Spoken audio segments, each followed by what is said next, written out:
Dans cette maison du nord de la France, un homme est devenu une petite star pendant le confinement. Et cela, grâce à une passion dévorante. Là, logiquement, ça devrait craquer. Julien Blancard, ouvrier dans une usine agroalimentaire, est presque en transe quand il fait son pain maison. J'espère que ça va cracher. Avec une obsession, qu'il soit parfait. Quand je sors un pain que j'ai senti du début à la fin, très bien, mais il n'y a pas l'aspect que je veux ou la mie que je veux, ça va me miner le moral. Cette fois-ci, est-il réussi? Margot, Louise, venez manger un morceau de pain. Allez, on va couper. J'ai très envie de le goûter. Ces deux petites filles sont ses principales juges. Encore un peu chaud. C'est bon? J'ai dit c'est bon. J'ai toujours dit que c'était les premières goûteuses, hein, donc quand elle m'envoie comme ça, papa il est super bon, bah, ça c'est une fierté quand même, quoi. C'est bien. Mais ce n'est pas seulement aux yeux de ses enfants que Julien est devenu un maestro du pain maison. Chacune de ses réalisations est postée sur les réseaux sociaux. Pendant le confinement, il a attiré l'attention de milliers de personnes sur un groupe Facebook qu'il a créé il y a 3 ans. Donc voilà, c'était au mois de mars, début de confinement. Et puis petit à petit, on voit que c'est vraiment quelque chose qui a fait que monter, quoi. 11 000 membres. En 2 mois, le nombre de personnes sur le groupe a presque triplé. Il y échange des conseils, des techniques, des recettes, qu'il a appris tout seul avec des livres ou sur Internet. Julien est devenu, avec son groupe, une référence du pain maison. C'était pour moi inespéré. Enfin, je ne pensais pas réunir une communauté aussi grande. Les gens se sont recentrés sur les choses qu'ils n'ont pas le temps de faire habituellement. Ils ont pris le temps de faire les choses, de faire eux-mêmes. Et en étant bloqués, forcément, hein, il fallait des matières premières. Mais comme on sait que le pain, c'est pas grand-chose, ils se sont sûrement dit il faut du temps. Donc comme j'ai du temps, je vais essayer. Essayer, même en famille. Chaque jour ici, la maison est rythmée par la fabrication d'un nouveau pain. Et c'est qui la championne de pain? La magie de la chose, c'est qu'avec de l'eau, du sel et de la farine, on arrive à créer quelque chose qui va prendre forme. Le pain maison, une passion partagée par de plus en plus de Français. C'était l'un des phénomènes de consommation du confinement.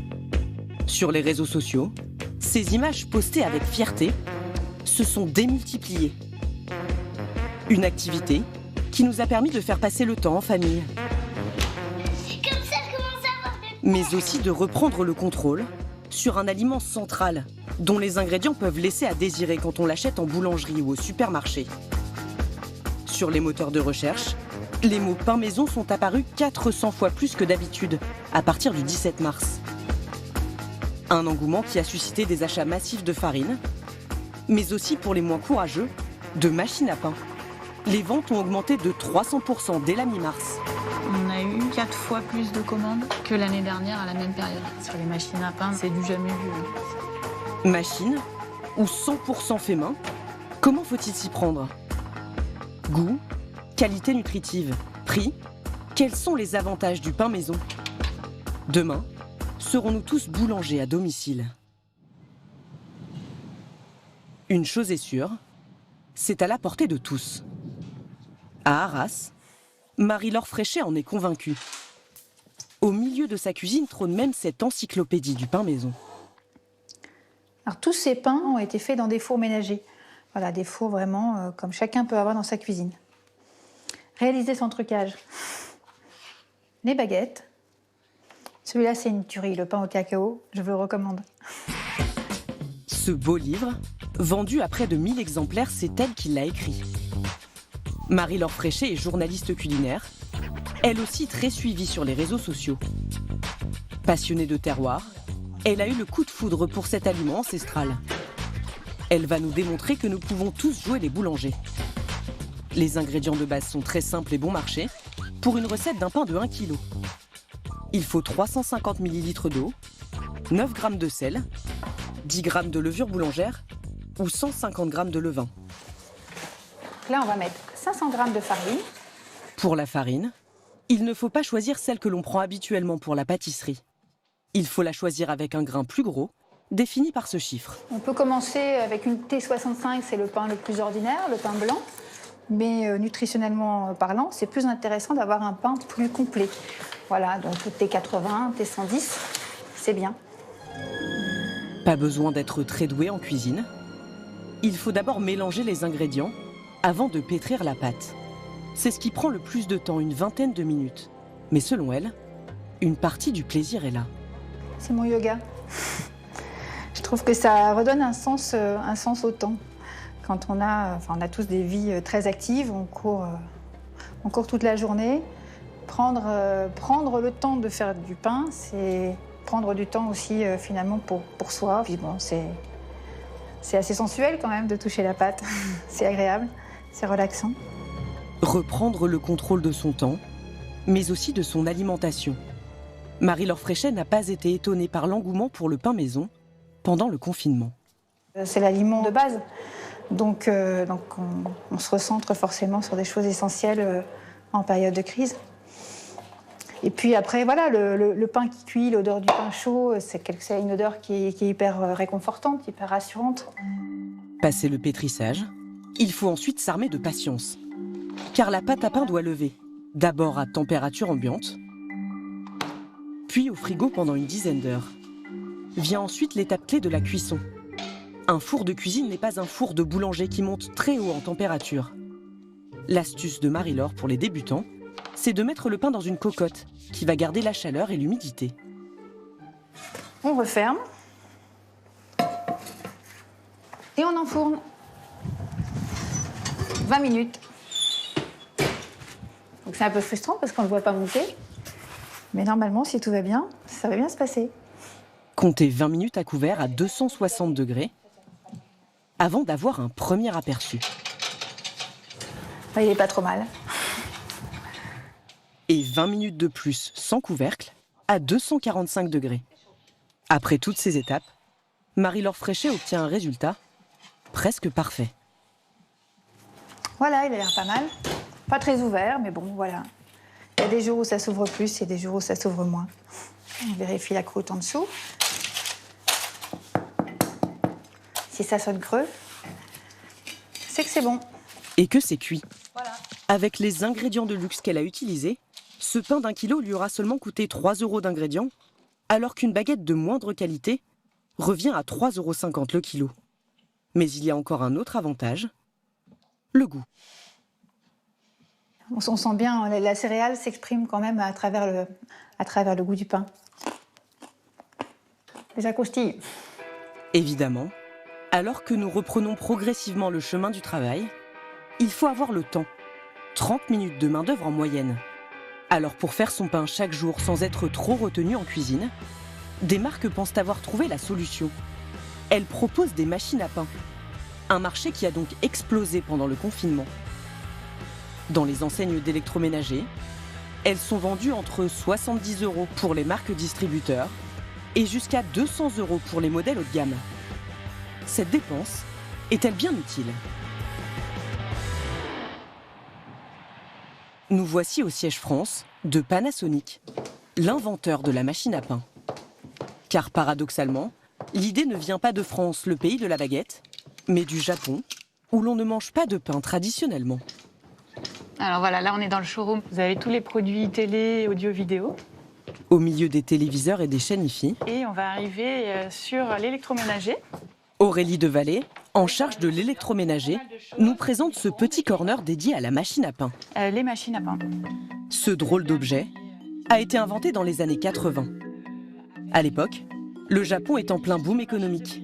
La classe moyenne japonaise voyage et découvre le pain européen.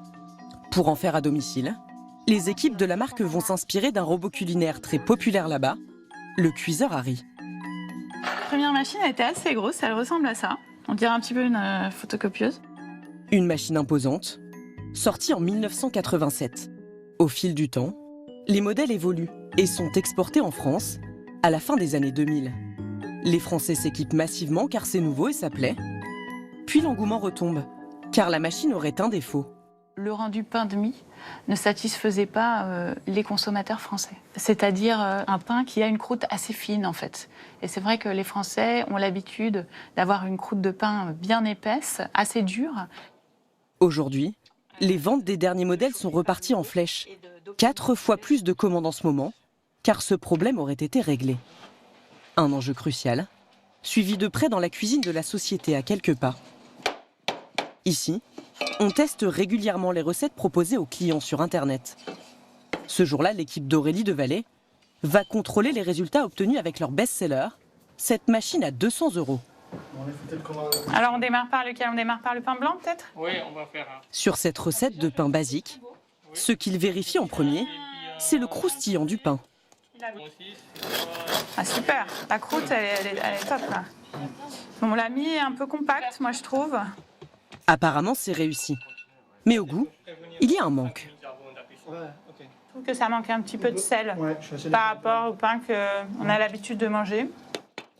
Ils vont aussi tester une autre recette dans l'air du temps et qui a beaucoup de succès. Le pain sans gluten. Ouais, je trouve que la croûte est bien. Bon, après, ça a moins levé qu'un pain, traditionnel, hein, parce que forcément, sans gluten, ça lève un petit peu moins. C'est quoi comme farine? Riz Et sarrasin. Et ça, c'est bien parce que je trouve que quand on met que de la farine de riz, ça peut être un petit peu gluant. Et là, je trouve qu'avec le sarrasin, ça équilibre bien. Avec du riz, c'est un peu plus résistant. Ouais. Avec ces tests, ils pensent assurer à leurs clients un pain savoureux et facile à produire. Alors on a commencé par le pain. Une bonne recette de machine à pain, il faut que ça soit simple. Il faut qu'on trouve les ingrédients partout dans le commerce. Et il faut que ça soit rapide, parce que c'est ça l'intérêt de la machine à pain, c'est qu'on peut faire son pain en 2 minutes. On met les ingrédients dans la machine, on appuie sur le bouton départ et après tout est automatique.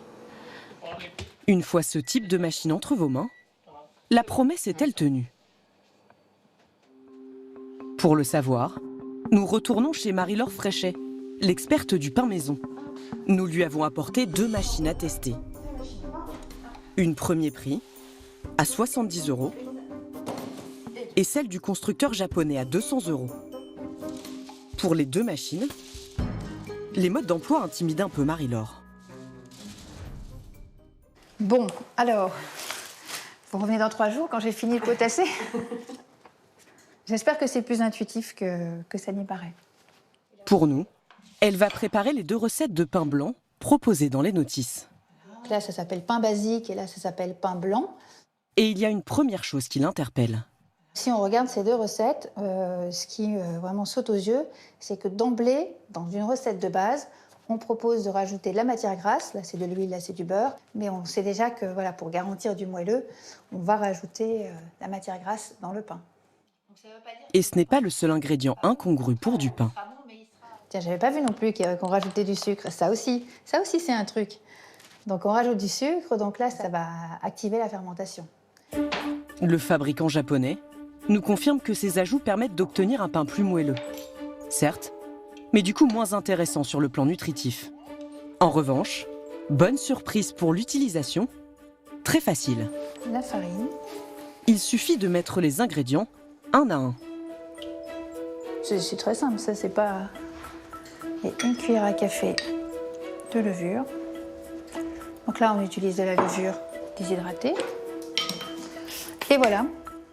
Et de placer les cuves dans les machines. Voilà, c'est parti. Elles vont ensuite pétrir la pâte, la laisser lever et la cuire toute seule. La promesse, c'est 3 heures, donc 3 heures ou 3 heures et demie. Ça, évidemment, c'est confortable. Ça veut dire que si on veut du pain pour le dîner, on s'y prend en début d'après-midi ou le matin pour le midi. Ça, évidemment, c'est pratique. 3h15 plus tard, voici le résultat pour la machine la plus chère. Bon, surprise, surprise. Oui. Pour cette première tentative, le pain n'a pas complètement levé. Je suis pas convaincue. Dans la deuxième machine moins onéreuse, c'est en apparence un peu mieux. Alors déjà là, du coup... Il est plus gonflé, celui-là. Mais la cuisson aurait le vieux défaut de ces appareils. On a quelque chose qui est quand même très très dense. Hein. Et pas très bronzé, la couleur est pas très uniforme. Donc il a beaucoup cuit en dessous et autour. Et au-dessus, il est très blanc. Les 2 pains ont un petit défaut, ce trou laissé par la pâle de pétrissage. Et pour la consistance, Bon, allez, on va commencer par celui-là. Donc ça, c'est la Panasonic. Il a mis à peu près correct. La croûte, elle est un peu croustillante. Au goût, ça sera pas mauvais. C'est très basique comme goût. Voilà, ça ressemble un petit peu à un côté un peu gâteau. Mais c'est normal aussi, on a utilisé une farine qui est très raffinée, une T55, donc c'est une farine qui a peu de saveur. le pain basique de la machine premier prix est beaucoup moins réussi. Alors là, il y a clairement un défaut d'hydratation. Autant celui-ci, on avait trouvé que la pâte était très liquide, mais au final, il s'en sort plutôt bien, parce qu'on a une mie qui est très aérée et qui donne plutôt envie d'être mangée. Là, on a quelque chose qui est très très dense. Donc c'est pas un problème de machine, c'est plus un problème de recette.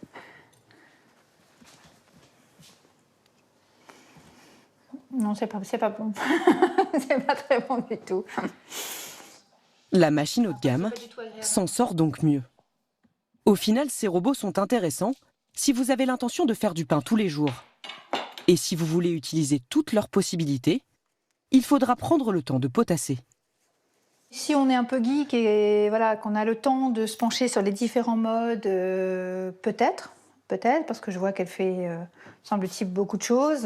Donc ça veut dire vraiment se plonger dans le manuel, étudier tous les modes et toutes les recettes, peut-être.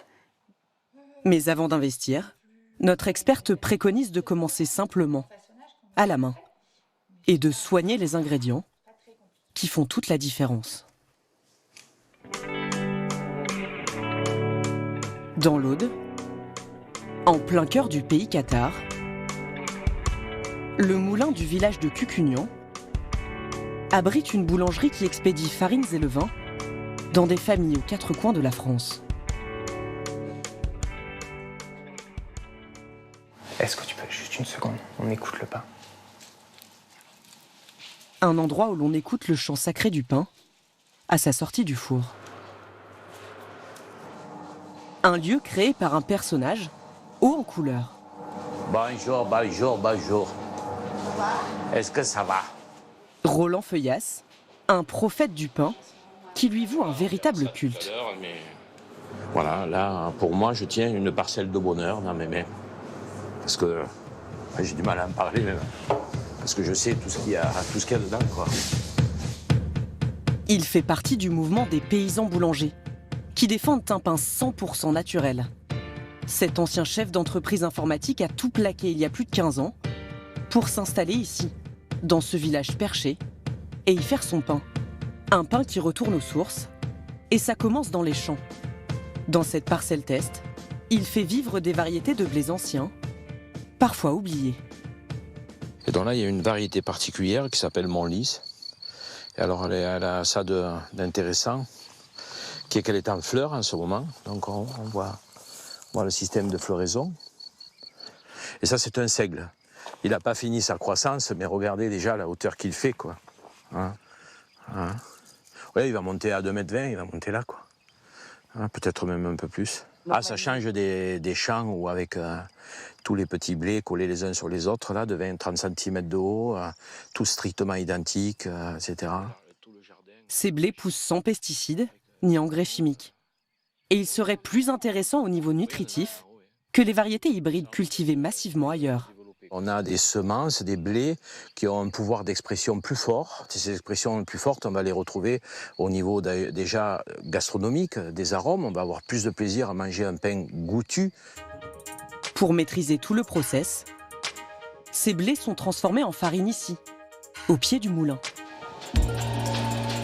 Il utilise ces meules en granit. Et Roland Feuillasse ne veut pas entendre parler de la levure chimique. Il est revenu au levain naturel.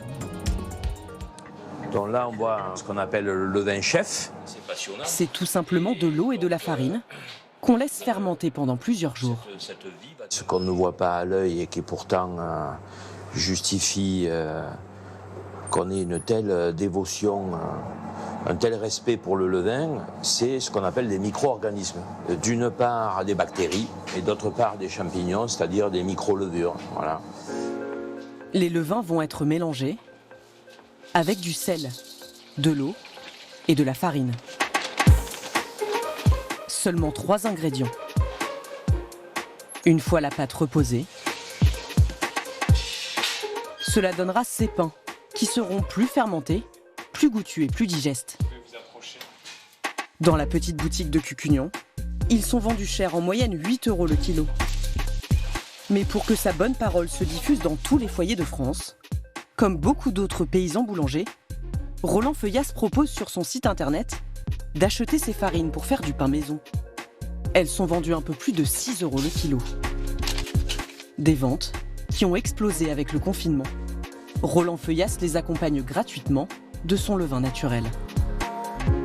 Ça part dans le 38, donc ça dans le 40, ça dans le 40 encore à Hossegor, et ça dans le Gard, à Pont-Saint-Esprit, voilà. Voilà, l'Isère, ça part un peu partout, quoi. Voilà. Ce jour-là, 80 colis vont partir aux 4 coins de la France. Une fierté pour ce boulanger. Je pense que le pain qui part, là, les farines qui partent, elles alimentent des passions. Des passions que les gens vont développer, en plus d'une manière extrêmement légitime, parce que personne ne fait le pain que pour soi. On fait le pain pour les gens qu'on aime, et on le partage. Et le pain, c'est pas une métaphore basique, le pain, c'est vraiment ça. Pour accompagner ses disciples, Roland Feuillasse produit aussi des vidéos pédagogiques. Et je vais passer à la deuxième étape qui est de mettre ma farine. Donc là, voilà l'engrain. Donc vous avez tous votre engrain. Vous voyez, il est tout à fait reconnaissable à sa couleur jaune. Des conseils pour continuer d'alimenter la passion du pain maison au-delà de la période un peu hors du temps du confinement. Pour conclure, le pain maison, c'est une occupation plaisir, avec du goût et des économies au rendez-vous. Si vous voulez investir dans une machine à pain, elle peut être utile si vous décidez de ne plus jamais aller chez le boulanger. Cette tendance à faire son pain soi-même pourrait perdurer. Aujourd'hui encore, les ventes de machines et de farine continuent d'être au-dessus de la moyenne.